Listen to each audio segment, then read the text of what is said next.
इस्राएली प्रजा थी, इसको परमेश्वर ने छुड़ाकर बचाकर लाया और ये फिर पाप करने लगे। ये जो प्रजा, इसे परमेश्वर ने छुड़ाया, निकाला और संभाल के चलाया और ये पाप करने लगे। ये पाप करने लगे तो फिर परमेश्वर अपने जन आसाफ के द्वारा उस बात को, उस चेतावनी को भजन संहिता 50 में उन लोगों के बीच में, प्रजा के बीच में रखता है। भजन संहिता इस प्रकार कहता है, हे मेरी प्रजा सुन, मैं बोलता हूँ, और हे इस्राएल मैं तेरे विषय में साक्षी देता हूँ। परमेश्वर तेरा परमेश्वर मैं ही हूँ। मैं ना तो तेरे घर से बैल, ना तेरे पशुशाला से बकरे लूंगा, क्योंकि वन के सारे जीव जंतु और हजारों पहाड़ों के जानवर मेरे ही है। तो परमेश्वर को हमसे क्या चाहिए? ना तो वो हमसे बैल ना बकरा, तो फिर परमेश्वर को क्या चाहिए? Praise the Lord. इमेजिन करो जरा, परमेश्वर को हमसे क्या चाहिए?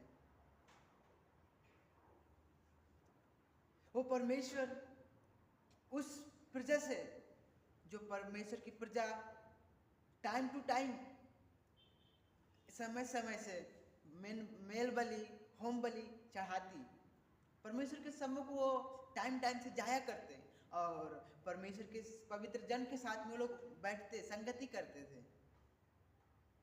तो फिर परमेश्वर को क्या चाहिए?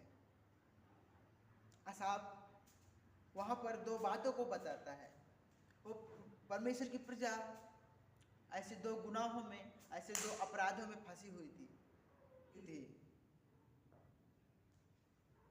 जिससे परमेश्वर उन्हें छुड़ाना चाहता था। परमेश्वर को हमसे क्या चाहिए? जरा इमेजिन करो, परमेश्वर को हमसे क्या चाहिए? एक सच्ची आराधना। आमीन। परमेश्वर को हमसे एक सच्चे दिल से आराधना। जब हम परमेश्वर की अपने हृदय से आराधना करते हैं, वो परमेश्वर हमारा प्रसन्न होता है। ना मेल बलि, ना होम बलि, उससे कई अधिक बढ़कर परमेश्वर को हमारे सच्चे हृदय से, शुद्ध विवेक और मन से परमेश्वर को धन्यवाद का बलिदान ही भाता है। Praise God. परमेश्वर को दिल से, जिस प्रकार भजन संहिता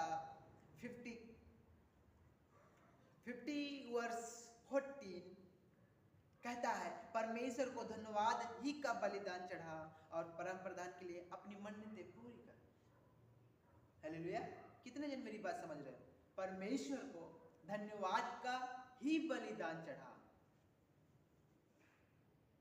ना कि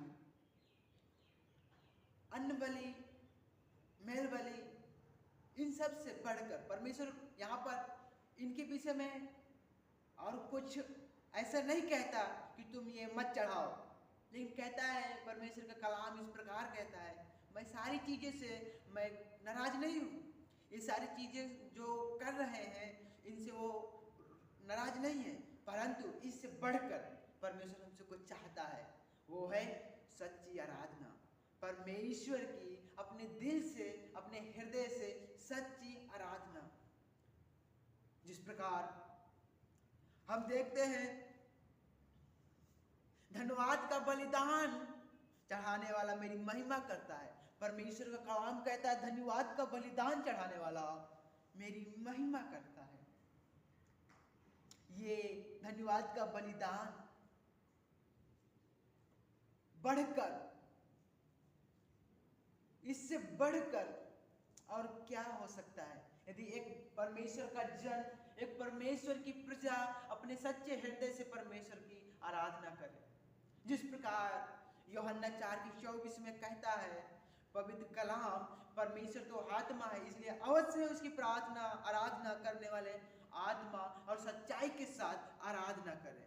आत्मा और सच्चाई के साथ आराधना करें। इसका मतलब यहाँ पर साफ साफ बताता है कि जो परमेश्वर की प्रजा थी उस समय उनके अंदर कुछ कमियां थी। वो दो अपराध थे, वो बलिदान भी चढ़ाते, वो दान भी चढ़ाते, लेकिन उनके मन में जो परमेश्वर को भाता है वो सच्चे हृदय से, वो अभी तक परमेश्वर को नहीं चढ़ाया। तभी वहां पर परमेश्वर कहता है, हे मेरी इस्राएल, हे मेरी प्रजा, सुन, मैं तेरे विषय में साक्षी देता हूं।